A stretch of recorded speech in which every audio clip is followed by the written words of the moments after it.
This conference will now be recorded. So good morning and good afternoon, everyone again.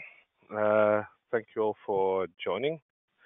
Last call was hosted by my colleague Michael. Due to the fact that I was midair, I've listened into the YouTube replay of that session, so I am up to speed of what's been discussed last time.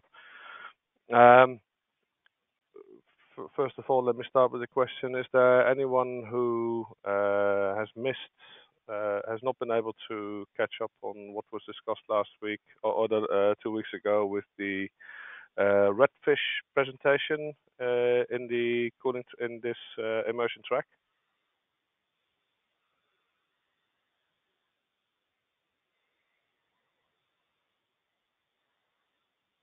Okay, so I'm gonna assume that everyone is up to speed.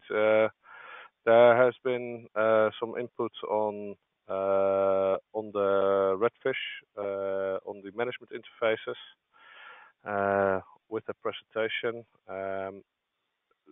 Some people have volunteered to supply some input in several of these documents. So far, I have not seen any of this input, and I would like to know whether there's any problems with accessing these documents, or whether it's just a matter of workload and timing, which is fine. But if there's any problems with reaching these documents or working with these documents, it might be useful to mention it. Hey, Rolf, this is Steve. I haven't any problem getting in.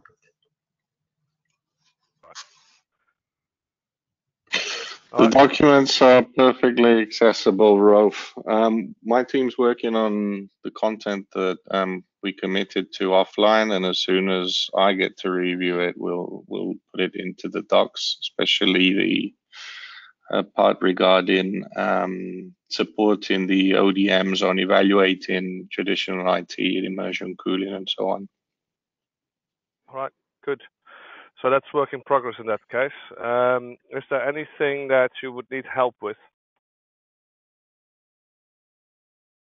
I think we'll share it with you as soon as I get to review it, and obviously absolutely welcome for you to add content or suggestions as soon as we do that. Well, I was more referring to if there are specific topics that you would like inputs on from the whole group. Oh yeah, Probably the good place to bring it up. Yeah, so we had that brief discussion at Supercomputing 2018, and I think it's two topics that are extremely delicate and that we probably need to bring up in this call to find a way forward. One is related to the actual way that we protect a bus bar which is installed in horizontal. So I think it's something to go back to the bus bar team or the rack team, but obviously as soon as we install the bus bar horizontally, there's a big risk of things falling into it. And there's ways of protecting that, of course, or do we need an absolute complete different design to make sure that nothing can happen? That's one of the topics. And the second one would be regarding connecting the PSU unit to the bus bar. So for the vertical rack, bolting on is the, let's say, usual method. Obviously, for an immersion tank, that's going to be a bit of a problem.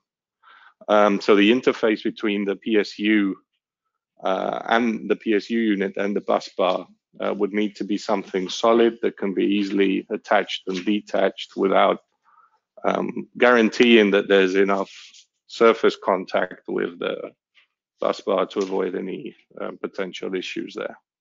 So those are two of the problems that we've obviously encountered when designing a tank for OCP. And we have different ideas of how to overcome that, but really I think it's more of a specification review that's required here for immersion cooling. Yeah, I think it's a very good topic to bring up. Yes, we did have that conversation on supercompute. We have been running into the same challenges.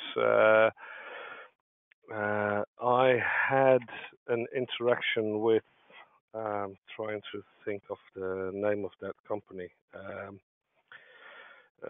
I was connected by Caleb from Rittel to someone from who manufactured or was involved with the specifications for the bus bar. I just can't remember his name at the moment. But he did mention that there is a potential solution for this vertical application. It might be a good idea to bring him to this call. So I'll make a note of doing that for the next call to see if I can get him to join to share some of his ideas towards that. That's absolutely great, because whatever we choose to put into the specification, it has to obviously be something that everyone's going to be comfortable with, and that the whole community is going to be comfortable with. So, Yeah, I fully agree. This is Steve. Do you remember what company, at least, if not the name of the person? No, I think you were actually standing there when I got introduced to this guy. I really it's just not on the top of my mind. If you mention the company, I'll probably remember. Method or Amphenol Amphenol. or Amphenol. Okay. Yeah. Okay. So yes, they're already making some 48-volt bus bars. So they could definitely discuss what they're doing for the current open rack. Just to, I guess, to make you guys aware, so Rittal has developed a spec along with Amphenol for a bus bar essentially as a kit. So you can install different bus bars onto the rack from different suppliers. They should be interchangeable with different power levels. So there's a specification for that in the rack and power already. So if we were to use, we could either use that same concept with the bus bar for the tank, or if we can figure out a way where we can use the 40-volt bus bar kind of as it's defined in the tank, then that would be even better, right? Because then you wouldn't have to go off and develop anything new. So we are also working on developing some essentially a blind mate interconnect where you can connect the power shelf directly to the bus bar without using bolts, which is the current implementation in OpenRack, both for the 12 volt and the 48 volt. So if we can get that to work, it'd be interesting to see if we could also get that to work for you guys as well. Yeah. Well, are you familiar with the challenge that Daniel is referring to? From a serviceability standpoint, being able to connect and disconnect the power shelf. No. It's actually a safety from a safety perspective. I'm not sure whether I did bring it up during the OCP event here in Amsterdam. The OCP bus bar is designed for vertical implementation on the rear side of a rack. So servers are placed horizontally, and they're kept in place by either a rail or a bracket or the underlying server, and then you slide it backwards into the power rail. With Immersion, you are positioning the servers vertically. You have no control over the alignment in the bottom unless you have a pretty low tolerance guiding system, and gravity. The effect of gravity in this case means that if you accidentally let go of a server, it actually drops on top of a bus bar, which may cause impact damage. Now, these bus bars are operating at pretty high amperages, low voltage, high amperage, which means that you actually can end up with a welding effect or even electrocution effect by damaging the bus bar due to impact damage or potentially misalignment. And this is a greater concern as compared to a horizontal server placement in a vertical rack.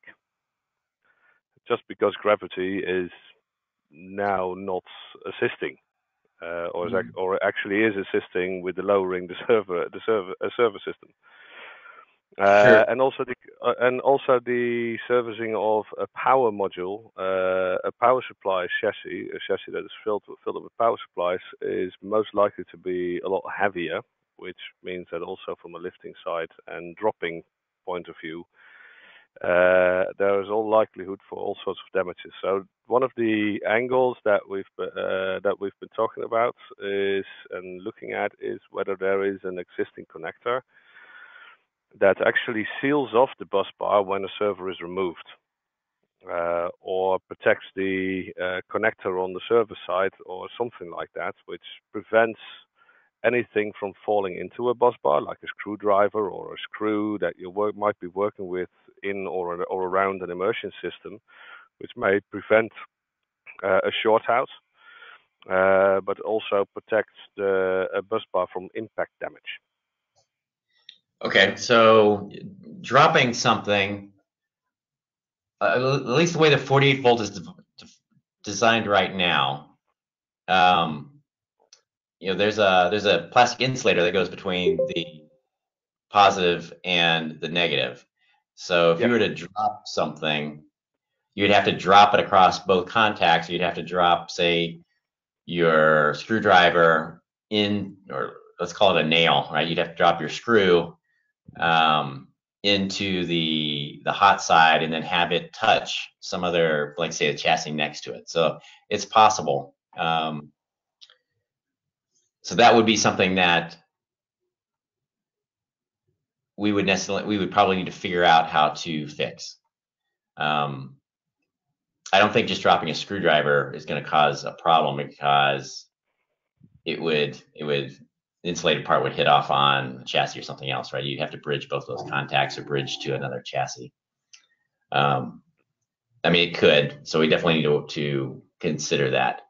The physical damage part, I don't see that as being an issue. So if you're installing a power shelf, normally the way we would do it is we would take all the power supplies out of the shelf and drop the shelf in, and then put all the power supplies back in, just to make it light enough for a human to move around. Yeah, there is a thing about that when you're working with immersion, because while you're working inside the immersion inside an immersion tank, Right. these power supplies will be somewhere far below the surface, so it's not necessarily easy to extract power supplies without extracting the whole chassis. Well, that seems to me like that's an ergonomic design that you would prefer not to have, right? You would want your handles to be up where they're accessible. But I just put a picture on the screen. Is this the bus bar with the plastic spaces that you were referring to? That's for the 12 volt. So I don't think you This one is for the 12. Right, you want 48 volt. Yeah. Yeah, we don't even consider 12 volts in immersion. I wouldn't consider 12 volt at all. I'm only referring to the 48 volt, which is much safer than the 12. So I understand you're concerned about the structural damage to the bus bar when you drop it. But we server. Yes, yeah, when you drop the server into the tank. So from an alignment standpoint, right, we have the same geometry right now for the air solution, right? You slide it into the rack. You slide the server into the rack, and the server doesn't move. It's too heavy, right? The connector system is designed to float around and to find the bus bar, even if you put the server at extreme conditions. Yeah. So it will float and find its home. So we would just need to test that still works in a liquid environment. But I've seen quite a few of these connectors that plug into the bus bar, and they don't seem all that strong to me when you when you envision dropping something with quite some weight in it, which has momentum, which is driven by gravity.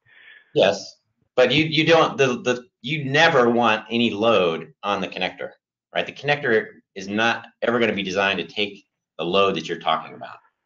Exactly, and that also means that the immersion tanks will need to relieve that load. Will No. need to. Well, yeah, yes. You have to take the load off of the connector, just like in air, right? When we do it in air, we have the same problem, right? We've got a 200-pound mass that's getting driven into the bus bar. It's not going to stop when the connector hits. The connector is either going to break or it's going to move to its appropriate spot. My expectation is that the server brackets are going to stop that. Yes, Yeah. yes, this is what we do, right? The server, the tank, the rack, for the structural part of the rack in the tank will take all of the load off the server to prevent the interconnect from ever seeing any load other than getting kicked left or right before it mates. After that, it's just a gravitational load, which is minor. So we do this all the time in air, where after they're connected, right, we then ship them. So we have much worse conditions in the air side than you're going to have on the tank, right? All you got to do is get the connector to slide a little bit over to where it finds home, and then the load itself is going to be taken by the structure of the tank and the structure of the chassis. I think as long as the tank's able to have a railing mechanism from top to bottom and obviously the server brackets, then we should be kind of protected from first making sure that the server connector will slide into the right place, and secondly, if there's any drop, probably the worst thing that's going to happen is that that connector at the end could snap off. It could happen that it bends and snaps off, but I doubt it'll be able to break a bus bar. No, Yes. not breaking the bus bar per se, indeed. Although any damage that might occur or might leave behind debris in the bottom of a tank is something to be avoided, huh? You don't want to be picking things up from the bottom or fixing a bus bar that's mounted in the bottom of the tank. But I do agree with the fundamental approach from a mechanical point of view that stopping a server on the side is very feasible.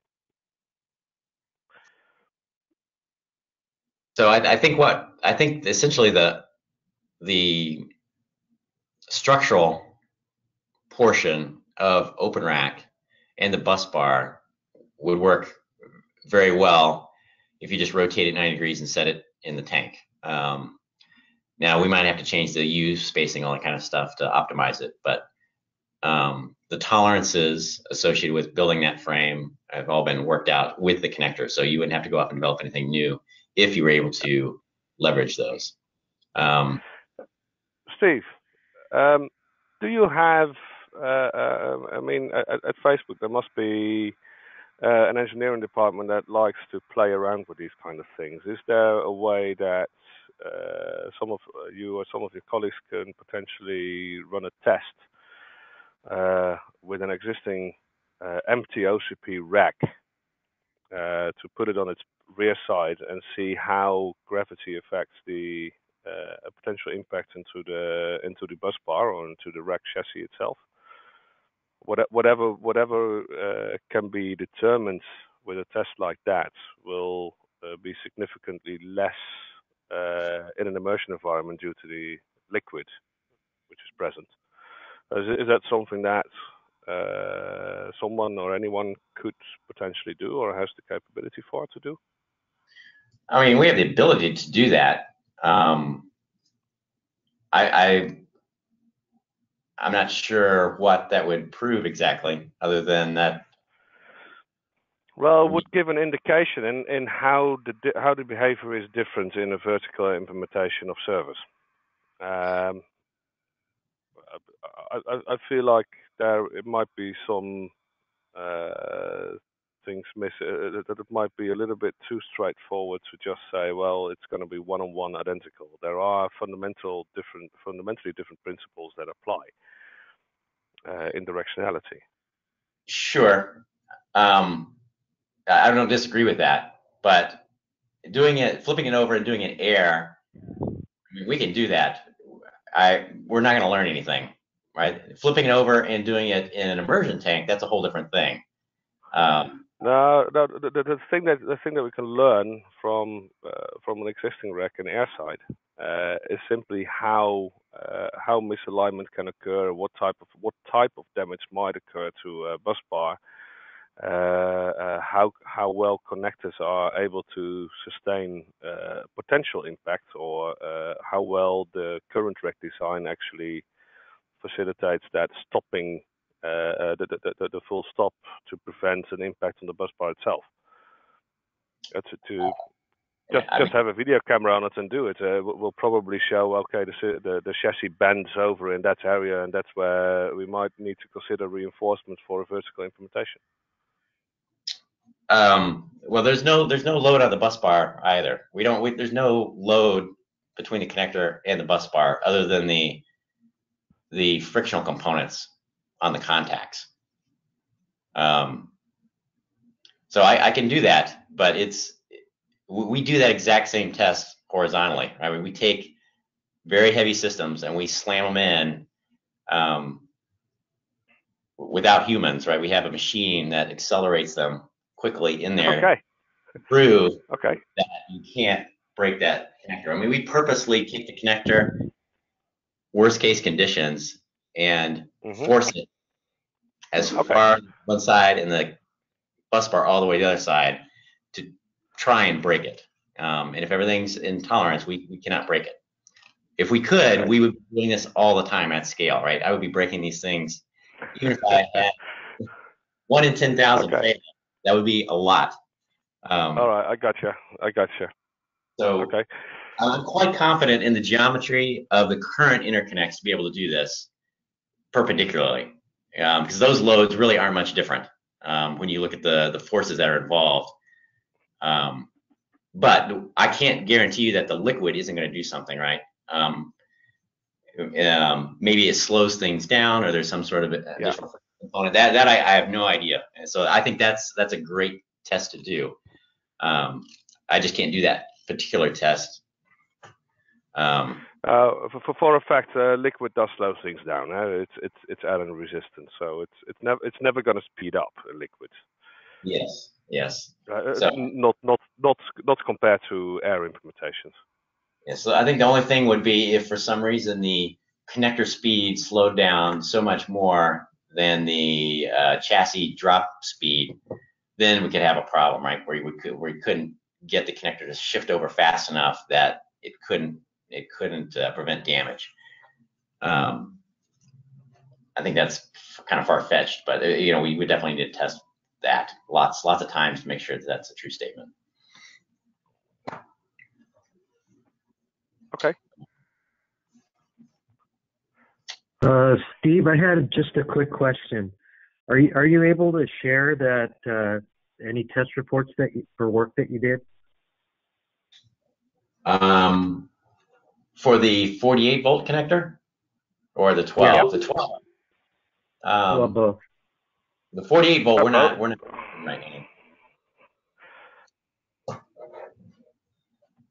now. So we would need to do that level of testing at scale for the 48 volt. So all those statements I just made were really associated with the 12 volt, which isn't really right. So let me back off a little bit from what I had said earlier.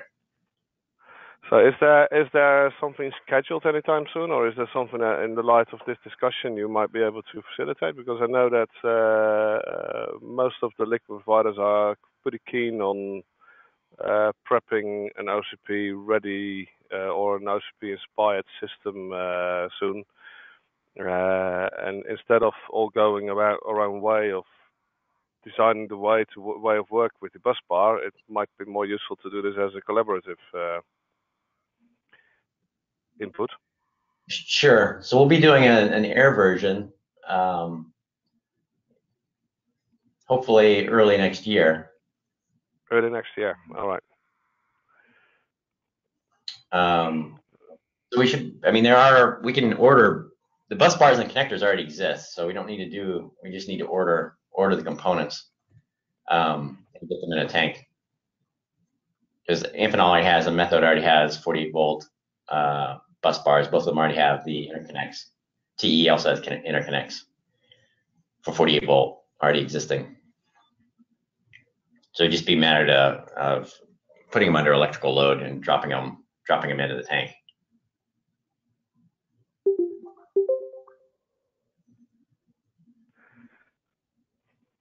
Okay. Well, would you mind sharing some insights or some information with us as soon as there is more sight on any test schedule for that specific bus bar? Yeah, absolutely. Is there anyone else in the call who has been working with the 48-volt bus bar?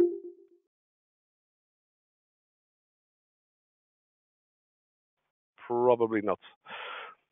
Okay. Okay, good. Then this was actually part of the best practices, I believe, the bus bar, which has not been described yet. So I suggest we keep this topic open for subsequent calls as well. And if anyone has any further insights to share on the bus bar design or bus bar spec for immersion or other concerns, feel free to bring it up or put it in these documents.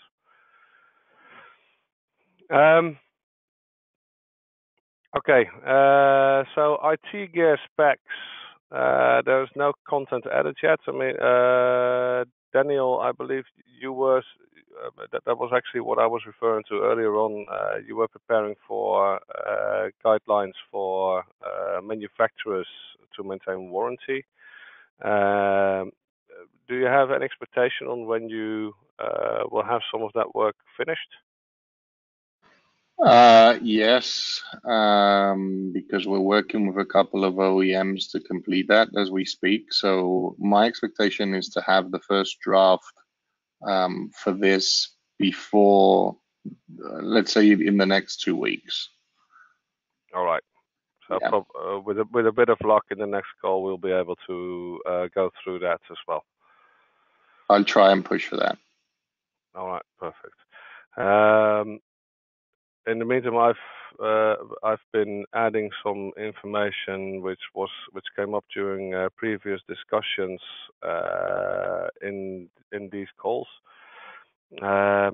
Among others, some reference information also to fence simulators, which are on screen right now. Has anyone been reading up on the inputs? I see that Daniel has been looking into the information, but has anyone else been going through this information yet?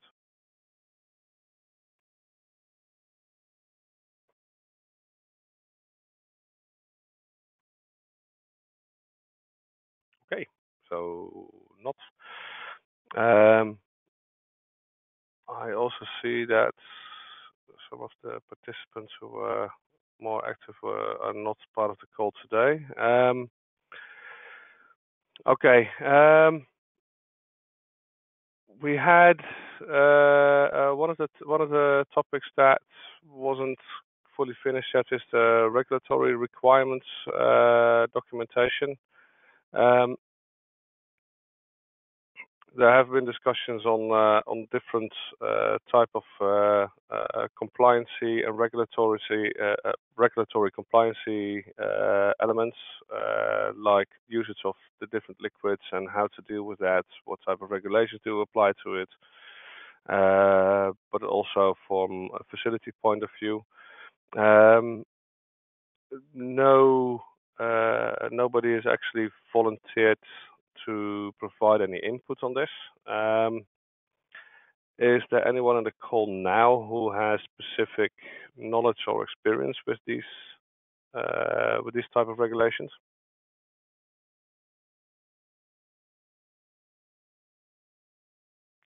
Apologies.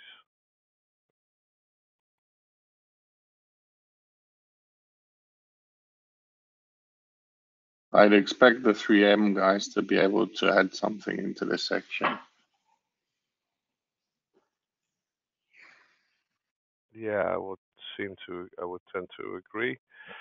I have personally been involved in some other discussions around this as well, where we've made some notes on generic compliancy issues for immersion related to immersion technology, which relates to audits, to general guidelines on how to manage liquid safety in a facility, but also how to monitor safety in existing systems. I'll make sure to input that into these documents as well.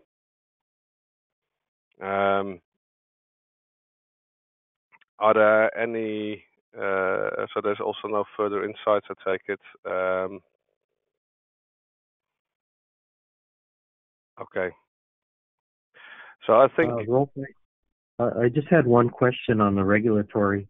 Is Yeah. this, are you trying to match what OCP is doing, or is it like any of the regulatory requirements going to be something that you're deriving new, or is it this original come from OCP to develop these? this is in relation to compliancy for liquids, for immersion systems. So the talk we had regarding the industry consortium, where we're discussing similar topics. That's where it's that angle. So when it comes to things like dielectric, the measurements, quality measurements of liquids, containment measures that need to be taken, that are enforced by local governments and local regulations. Yeah, Oh, and also- probably even, probably also like disposal at the end Yes, of life exactly. and things like that. Exactly. But there's also some measures that may need to be taken in certain areas where you need to be able to monitor certain quality elements of liquids, or I can imagine with a chemical substance that certain elements need to be measured or monitored. That's something that I would be looking for. I would be quite interested in some 3M inputs on that. They probably have a lot more insight on that from that angle. But also how the suppliers actually operate towards maintaining quality on dielectric liquids. That's probably an angle that goes into this as well. Okay, thank you. Yeah. Okay.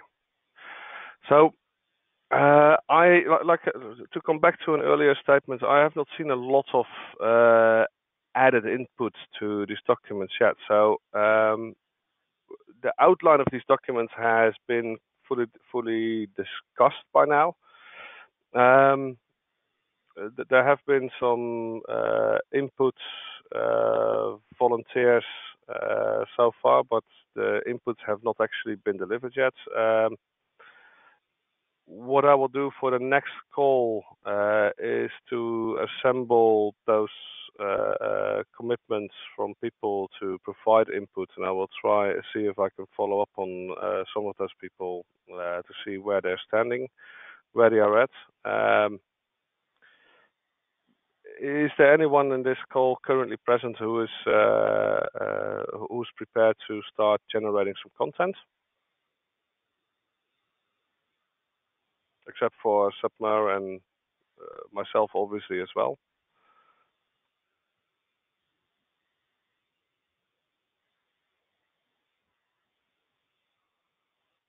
Rolf, I think the only thing that I had was just the generic liquids document that you and I generated for looking at what the commercial liquids was that we could share with the group. That's the only one that I had. Yeah, these are the type of things that I know the documents are referring to. That's not really OCP spec or guideline, though. That doesn't fit the OCP schedule. Okay, got it. That's more holistic across the industry, not so much OCP specific. Okay.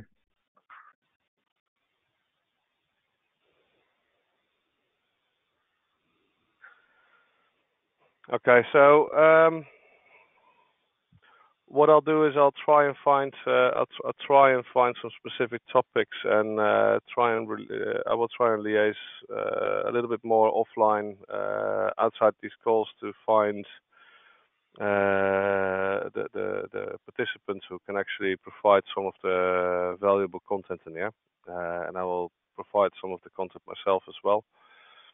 But if there's no further input, I would suggest that for now we move to a wrap up, unless there's something that anyone else thinks that we should be talking about today. Does anyone have? This is Michael. Hi. One quick addition: we need to quickly discuss if we're going to submit things and what for the OCP Global Summit in terms of talks. I think the deadline is on Friday. Last time we discussed we would use this call quickly to outline or align basically what the different partners or members of this group are going to submit. Good point. So Steve, I believe you're in charge of that schedule. Is that correct? Yes. Well, not just me, but I'm a member of that. Okay. I can imagine that submissions might not be public information. I'm not sure. Maybe you can elaborate on that, or is that something that we can discuss openly in this call? What submissions are out there, and as of right this second, I don't have any access to that. Only, as far as I know, only the members of the foundation know who all has submitted any talks. So I won't find out any of that information until next week, after the dates have closed. Okay. So on behalf of this whole working group, I have already submitted a topic. So at your request as well, Steve. So yes. For the group's benefit and the group's position for this workstream positioning, there is already a submittance. That something has been submitted. That's great. At least we'll have a placeholder for that, and we can decide what we want to do with that. You know, how much of this content we can show, and the amount of time that we have available. Yeah. At this point, I honestly don't even know how much time I'm going to be allotted for all of the Racket and Power group. I'll also find that out next week as well. Okay.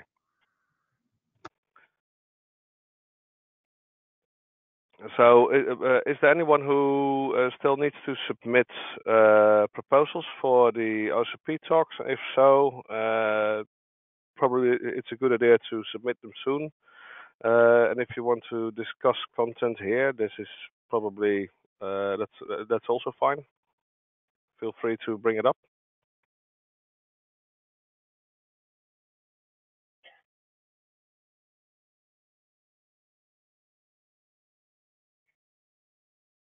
Okay. Michael, is there anything else that I missed?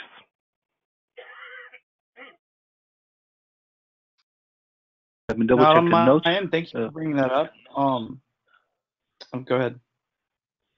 No, I think that's it actually. Yeah, that was the real action point. Yeah. Okay. No open topics left from previous calls as well, right? No, that's it. Okay. Well, is there anything else who wants to bring something up in relation to the Immersion workstream at this point in time? Nothing for me, Rolf. Right. In that case, I will move to close this call for today, and I'll get some things prepared to. I'll start chasing some people for content and see if we can get some more input to review in the next call. So for now, thank you all for your presence, and looking forward to speaking to all of you next time. Thanks a lot, Rolf. Thank you, Rolf. Thank you. Thank you.